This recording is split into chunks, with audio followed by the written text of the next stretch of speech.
பயந்தவனுக்கு தான் படைபலம் தேவை, ஆனால் துணிந்தவனுக்கு எந்த பலமும் தேவையில்லை அப்படின்னு வரிகளுக்கு ஏற்ப தான் செயல்படக்கூடியவங்க நம்மளுடைய சிம்மராசி அன்பர்கள்.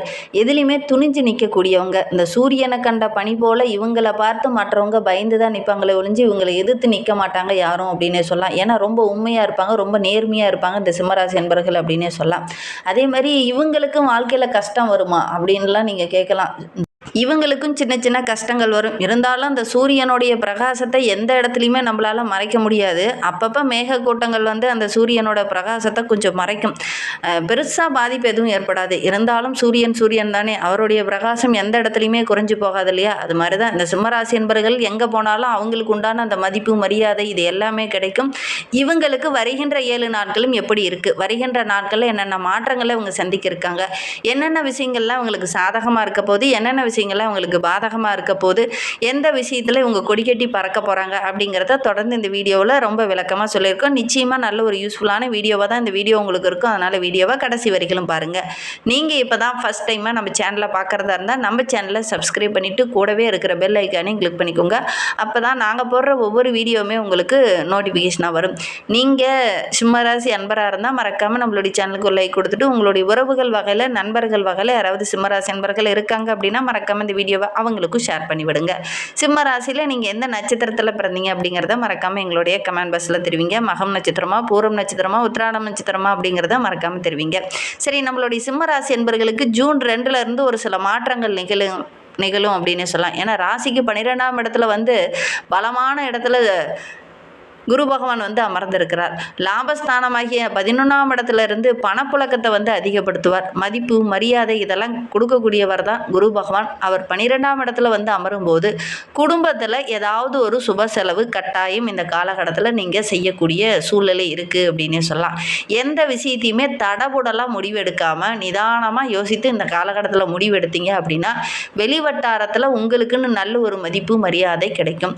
அதே நேரத்தில் தடபுடலாக நீங்கள் இறங்குற காரியங்கள் கொஞ்சம் பிரச்சனையாகிறதுக்கான ஒரு சூழல் இருக்குது. எந்த ஒரு முடிவு எடுக்கிறதா இருந்தாலும் வீட்டில் இருக்கிற பெரியவங்ககிட்ட கொஞ்சம் ஆலோசனை கேட்டு இந்த காலகட்டத்தில் இந்த சிம்மராசி என்பர்கள் இறங்கிறது ரொம்ப நல்லது அப்படின்னு சொல்லலாம். தாய்வழி உறவுகளால் சின்ன சின்ன வாக்குவாதங்கள், பிரச்சனைகள் இந்த காலகட்டத்தில் இந்த சிம்மராசி என்பர்களுக்கு வரத்துக்கான ஒரு சாத்தியக்கூறு இருக்குது. அதனால் தாய்வழி உறவுங்கிட்ட பேசும்போது கொஞ்சம் கவனமாக பேசுகிறது நல்லது. குலதெய்வ கோவிலில் ஏதாவது ஒரு முக்கியமான நிகழ்வு நடக்குது, ஒரு திருவிழா நடக்குது அப்படின்னா முன்னாடி நின்று நீங்கள் நடத்தக்கூடிய யோகம் இருக்குது.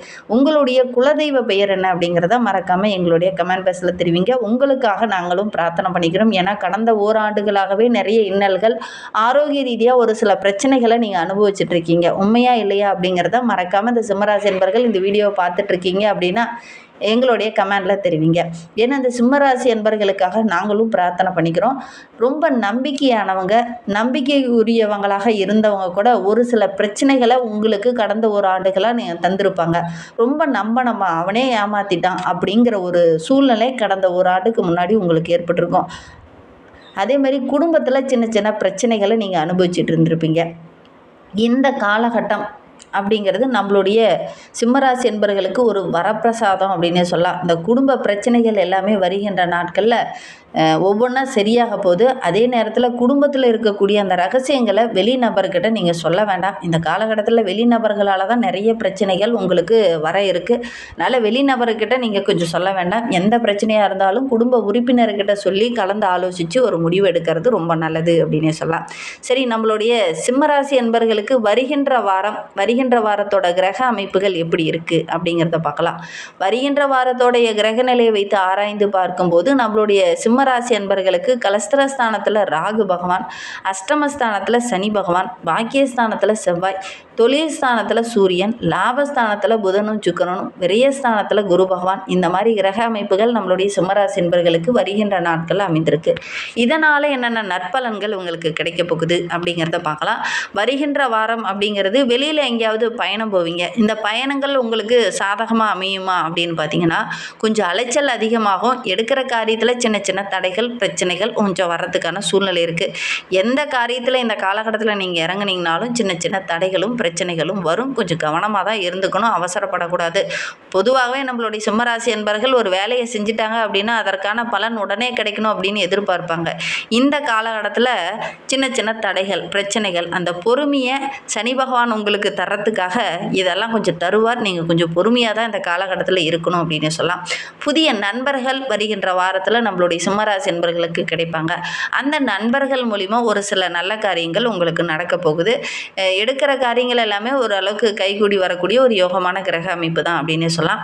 அடுத்தவங்களுடைய செயலுக்காக நீங்கள் பொறுப்பேற்றுக்கவே வேண்டாம். அடுத்தவங்களுடைய விஷயத்திற்காக அல்லது அடுத்தவங்களுடைய குடும்ப ரகசியங்களுக்காக நீங்கள் பொறுப்பேற்றுக்க வேண்டாம். அதே மாதிரி அடுத்தவங்களுடைய கடனுக்காக நீங்கள் முக்கியமாக ஒரு கையெழுத்தோ ஒரு ஜாமீனோ நீங்கள் போட வேண்டாம். இதெல்லாம் நீங்கள் தவிர்த்தீங்க அப்படின்னா ஓரளவுக்கு சாதகமான பலன் கிடைக்கும். இல்லை அப்படின்னா நிம்மதி இல்லாமல் ஒரு சூழ்நிலை ஏற்படும் அப்படின்னு சொல்லலாம். இந்த மாதிரி மற்றவங்களுடைய பிரச்சனைக்காக நீங்கள் பொறுப்பேற்றுக்கும் போது அது உங்களுக்கு இன்னும் கொஞ்சம் மன அழுத்தத்தை கொடுக்கும். அதனால் இந்த மாதிரி விஷயங்களில் கொஞ்சம் கவனமாக இருந்துக்கோங்க. குறிப்பாக கொடுக்கல் வாங்கல் விஷயத்தில் இந்த சிம்மராசி என்பவர்கள் ரொம்ப கவனமாக இருந்துக்கிறது நல்லது. தொழிலில், வியாபாரத்தில் நல்ல ஒரு யோகமான பலன் வருகின்ற நாட்களில் கிடைக்கும் அப்படின்னு சொல்லலாம். கடன் பிரச்சனையெல்லாம் கொஞ்சம் கொஞ்சமாக தீரும். அதே நேரத்தில் இந்த காலகட்டத்தில் கடன் வாங்குறத உங்களால் கண்ட்ரோல் பண்ண முடியாது. அதே நீங்கள் கடன் வாங்குறப்ப குளிகை நேரம் இல்லாத நேரமாக பார்த்து நீங்கள் கடன் வாங்குங்க. பொதுவாக குளிகை நேரம் அப்படிங்கிறது மீண்டும் மீண்டும் ஒரு காரியத்தை செய்ய வைக்கக்கூடிய ஒரு நேரம். அதனால தான் பெரும்பாலும் பார்த்திங்கன்னா வீட்டில் ஒரு கெடுதல் நடந்துச்சு, கெட்ட காரியம் நடந்துருச்சு அப்படின்னா அந்த வீட்டில் பார்த்திங்கன்னா அந்த குளிகை நேரம் முடிஞ்சதுக்கப்புறம் தான் அந்த வீட்டில் அந்த உயிர் பிரிந்தவங்களுடைய உடலை எடுப்பாங்க. அதனால தான் ஒரு கெட்ட காரியம் மீண்டும் அந்த வீட்டில் நடக்கக்கூடாது அப்படிங்கிறதுக்காக இந்த குளிகை நேரம் இல்லாத நேரமாக பார்த்து அந்த சடலத்தை வீட்டிலேருந்து எடுப்பாங்க. அது மாதிரி தான் குளிகை நேரத்தில் நீங்கள் கடன் வாங்குறத நீங்கள் தவிர்க்கிறது ரொம்ப நல்லது. பொதுவாகவே எல்லாருமே அதை செய்கிறது ரொம்ப நல்லது. நீங்களும் அதை தவிர்க்கிறது ரொம்ப நல்லது அப்படின்னு சொல்லலாம். சரி, நம்மளுடைய சிம்மராசி என்பவர்களுக்கு இந்த காலகட்டத்தில் கொஞ்சம் மன உளைச்சல் அதிகமாக ஏற்படக்கூடிய சூழ்நிலை இருக்குது. குறிப்பாக கணவன் மனைவிக்கிடையே சின்ன சின்ன வாக்குவாதங்கள் இந்த காலகட்டத்தில் கொஞ்சம் வரும். அதெல்லாம் நீங்கள் கொஞ்சம் தவிர்க்கிறதே இந்த காலகட்டத்தில் கொஞ்சம் நல்லது. பிள்ளைங்க கிட்ட பேசும்போது கூட நீங்கள் சகஜமாக பேசுவீங்க. அது ஒரு இடத்துல மகிழ்ச்சியாக இருந்தாலும் ஒரு சில இடத்துல பார்த்திங்கன்னா வாக்குவாதம் பெருசாகிறதுக்கான ஒரு சூழ்நிலை இருக்குது. அதனால் கொஞ்சம் கவனமாக இருந்துக்கிறது இந்த காலகட்டத்தில் இந்த சிம்மராசி என்பவர்களுக்கு ரொம்ப நல்லது அப்படின்னு சொல்லலாம். பெண்களை பொறுத்தவரையிலும் இந்த காலகட்டத்தில் கொஞ்சம் அலைச்சல் அதிகமாகும். எந்த காரியத்தில் இறங்குனீங்கனாலும் அதில் ஒரு தடை, ஒரு பிரச்சனை அப்படின்னு இருக்கக்கூடிய ஒரு சூழ்நிலை தான். மற்றவங்களுக்காக நீங்கள் பொறுப்பேற்றுக்க வேண்டாம். அதே மாதிரி அக்கம் பக்கம் உறவுங்கிட்ட பேசும்போது கூட கொஞ்சம் ஜாக்கிரதையாக இருந்துக்கிறது இந்த சிம்மராசி பெண்களுக்கு ரொம்ப நல்லது அப்படின்னு சொல்லலாம்.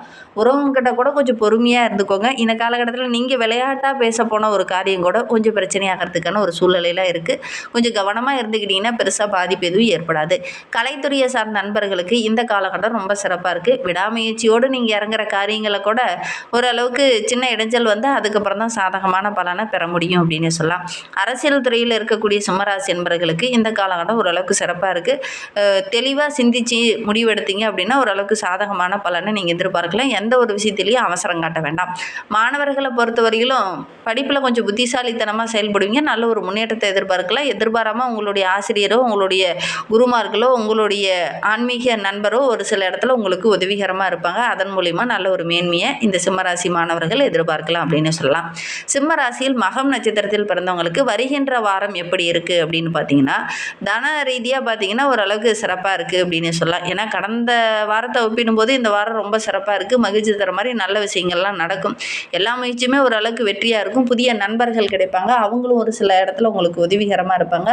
பணவரத்து ஓரளவுக்கு சிறப்பாக இருக்குது. குடும்பத்தில் ஒரு சில மனக்குழப்பங்கள் அப்பப்போ வரும். இருந்தாலும் கொஞ்சம் பொறுமையாக நிதானமாக யோசித்து முடிவெடுத்தீங்க அப்படின்னா ஓரளவுக்கு சாதகமான பலனை இந்த மகம் நட்சத்திரக்காரங்க எதிர்பார்க்கலாம். பூரம் நட்சத்திரக்காரர்களுக்கு வருகின்ற நாட்கள் எப்படி இருக்குது அப்படின்னு பார்த்தீங்கன்னா, வீடு கட்டுற பணியில் ஈடுபட்டு இருக்கக்கூடிய நம்மளுடைய பூரம் நட்சத்திரக்காரர்களுக்கு இந்த காலகட்டத்தில் டக்குன்னு முடிவு எடுத்துகிட்டு அடுத்தடுத்த விஷயங்களை நோக்கி பயணிப்பீங்க. ஓரளவுக்கு உங்களுடைய முயற்சிகள் எல்லாமே சாதகமாக இருக்கும். சின்ன சின்ன இடைஞ்சல்கள் வரும். அதெல்லாம் காதில் போட்டுக்காமல் அடுத்த இலக்கு என்னமோ அதை நோக்கி பயணிச்சிங்கன்னா ஓரளவுக்கு சாதகமான பலனை எதிர்பார்க்கலாம் அப்படின்னு சொல்லலாம். அதே மாதிரி தொழில் வியாபாரம் செஞ்சுட்டு இருக்கிறவங்க வாடிக்கையாளர்கிட்ட பேசும்போது கொஞ்சம் நிதானமாக பேசுகிறது நல்லது. ஒரு நிறுவனம் நடத்திட்டு இருக்கக்கூடிய பூரம் நட்சத்திரக்காரங்களுக்கு இந்த பங்குதாரங்கிட்டலாம் பேசும்போது கொஞ்சம் கவனமாக பேசுகிறது நல்லது. இந்த காலகட்டத்தில் பேச்சில் கொஞ்சம் நிதானம் இருக்கட்டும். அவசரப்பட்டு யாருக்கிட்டையுமே தடுமையான வார்த்தைகளை கொஞ்சம் பயன்படுத்தாமல் இருக்கிறது நல்லது. குடும்பத்தோடு எங்கேயாவது திருவிழாவுக்கோ அல்லது கேளிக்கை நிகழ்ச்சிக்கோ அல்லது ஏதாவது ஒரு ஃபங்க்ஷனுக்கோ நீங்கள் போய் கலந்துக்குவீங்க. அது உங்களுக்கு ரொம்ப மகிழ்ச்சியாக இருக்கும் அப்படின்னு சொல்லலாம். உத்திர நட்சத்திரக்காரர்களுக்கு வருகின்ற வாரம் எப்படி இருக்குது அப்படின்னு பார்த்தீங்கன்னா, வருகின்ற வாரம் நல்ல ஒரு மகிழ்ச்சிகரமான வாரமாக அமைந்திருக்கு. மற்றவங்களும் இந்த காலகட்டத்தில் உதவிகரமாக இருப்பாங்க. குறிப்பாக மேலதிகாரியோட அன்பு ஆதரவெல்லாம் கிடைக்கும். சக ஊழியர்களால் ஒரு சில இன்னல்கள் இருந்தது இல்லையா, அதெல்லாம் வருகின்ற நாட்களில் சரியாகும். மேலிடத்தில் இருக்கிறவங்க கிட்ட கொஞ்சம் அனுசரணையாக இருக்கிறது நல்லது. குடும்ப வேலையை கொஞ்சம் பொறுப்பாக இந்த காலகட்டத்தில் செஞ்சிங்கன்னா ஓரளவுக்கு சாதகமான பலனை எதிர்பார்க்கலாம் அப்படின்னு சொல்லலாம். பண வரத்து ஓரளவுக்கு திருப்திகரமாக இருக்குது. எதுலேயுமே நல்ல ஒரு முன்னேற்றத்தை எதிர்பார்க்கலாம். எல்லா விஷயத்திலுமே கொஞ்சம் கவனமாக இருந்துக்கிறது இந்த காலகட்டத்தில் இந்த உத்திரம் நட்சத்திரக்காரர்களுக்கு ரொம்ப நல்லது அப்படின்னு சொல்லலாம். இல்லை அப்படின்னா ஒரு சில காரியங்களில் இடைஞ்சல்களும் சின்ன சறுக்கலும் வரத்துக்கான ஒரு சூழ்நிலை இருக்குது. அதனால் ஒவ்வொரு காரியமே உங்களுக்கு வெற்றியாகணும் அப்படின்னா கொஞ்சம் பொறுமையாக நிதானமாக அணுகிறது நல்லது அப்படின்னே சொல்லலாம். அடுத்தவங்களுடைய விஷயத்துக்காக நீங்கள் பொறுப்பேற்றுக்க வேண்டாம். குறிப்பாக நிதி சம்மந்தமான விஷயத்தில் நீங்கள் கொஞ்சம் பொறுப்பேற்றுக்காமல் இருந்துக்கிறது ரொம்ப நல்லது அப்படின்னு சொல்லலாம். இன்னுமே வாழ்க்கை ரொம்ப சிறப்பாக ரொம்ப மகிழ்ச்சிகரமாக இருக்கணும் அப்படின்னு நினைக்கக்கூடிய நம்மளுடைய சிம்மராசி என்பர்கள் சிவபெருமானை வழிபட்டுட்டு வாங்க. நீங்கள் எடுக்கிற காரியங்கள் எல்லாமே உங்களுக்கு வெற்றியாக அமையும். நம்பிக்கையோடு இதை மட்டும் செஞ்சு பாருங்கள். மனதில் இருக்கக்கூடிய அந்த குழப்பங்கள், மனதில் ஒரு அமைதி இல்லாத ஒரு சூழ்நிலை இருந்தது இல்லையா, அதெல்லாம் கொஞ்சம் மாறணும் அப்படின்னா சிவபெருமானை வழிபடுங்க. கண்டிப்பாக நல்ல ஒரு மாற்றத்தை எதிர்பார்க்கலாம். உங்களுக்கும் சிவபெருமானை ரொம்ப பிடிக்கும் அப்படின்னா ஓம் நமச்சிவாய் என்ற மந்திரத்தை மறக்காமல் 3 டைம் எங்களுடைய கமெண்ட் பாக்ஸில் தெரிவிங்க. அப்படி தெரிவிக்கும் போது கூட நீண்ட நாளாக பிரார்த்தனையாக ஒரு விஷயம் மனதுக்குள்ளே வச்சுட்டு இருவீங்களே, அந்த ஒரு விஷயம் கூடிய விரைவில் நடைபெறணும் அப்படின்னு நினச்சிட்டு வேண்டிக்கிட்டு செஞ்சு பாருங்கள். கண்டிப்பாக நடைபெறும். கடன் பிரச்சனை குறையணும் அப்படின்னா சிவபெருமானை வழிபடுங்க. கண்டிப்பாக அந்த கடன் பிரச்சனை கொஞ்சம் கொஞ்சமாக குறையும். மனதில் ஒரு குழப்பமோ ஒரு அமைதி இல்லாமல் இருக்கும்போது தான் தேவையில்லாத விஷயங்கள் மனதில் நிறைய ஓடும். அதனால் அந்த மன அமைதி கிடைக்கணும் அப்படின்னா சிவபெருமானை வழிபடுங்க. மன அமைதி கட்டாயம் கிடைக்கும். எடுக்கிற காரியங்களும் உங்களுக்கு சக்ஸஸாக அமையும். நம்பிக்கையோடு இதை மட்டும் செஞ்சு பாருங்கள். திங்கக்கிழமையில் போய் வழிபட்டுக்கிட்டு வாங்க. பிரதோஷம் தவறாமல் நந்தீஸ்வரரையும் சிவபெருமானையும் வழிபடுங்க. நல்ல ஒரு முன்னேற்றத்தை எதிர்பார்க்கலாம். இந்த மாதிரி பயனுள்ள தகவலை நீங்கள் தொடர்ந்து கேட்கணும் அப்படின்னு நினச்சிங்கன்னா நம்ம சேனலை சப்ஸ்கிரைப் பண்ணிவிட்டு கூடவே இருக்கிற பெல் ஐக்கானை கிளிக் பண்ணிக்கோங்க. அப்போ தான் நாங்கள் போடுற ஒவ்வொரு வீடியோவுமே உங்களுக்கு நோட்டிஃபிகேஷனாக வரும். நீங்கள் சிம்மராசி என்பராக இருந்தால் மறக்காமல் நம்மளுடைய சேனலுக்கு ஒரு லைக் கொடுத்துட்டு உங்களுடைய உறவுகள் வகையில் நண்பர்கள் வகையில் யாராவது சிம்மராசி என்பர்கள் இருக்காங்க அப்படின்னா மறக்காமல் இந்த வீடியோவை அவங்களுக்கும் ஷேர் பண்ணிவிடுங்க. சிம்மராசியில் நீங்கள் எந்த நட்சத்திரத்தில் பிறந்தீங்க அப்படிங்கிறத மறக்காமல் எங்களுடைய கமெண்ட் பாக்ஸில் தெரிவிங்க. உங்களுக்கு ஜோதிட ரீதியாக ஏதாவது சந்தேகம் இருக்குன்னா டிஸ்கிரிப்ஷனில் நம்பர் கொடுத்துருக்கோம். அந்த நம்பருக்கு கான்டாக்ட் பண்ணுங்கள். வீடியோவை முழுமையாக பார்த்ததற்கு மிகவும் நன்றி. தேங்க்யூ.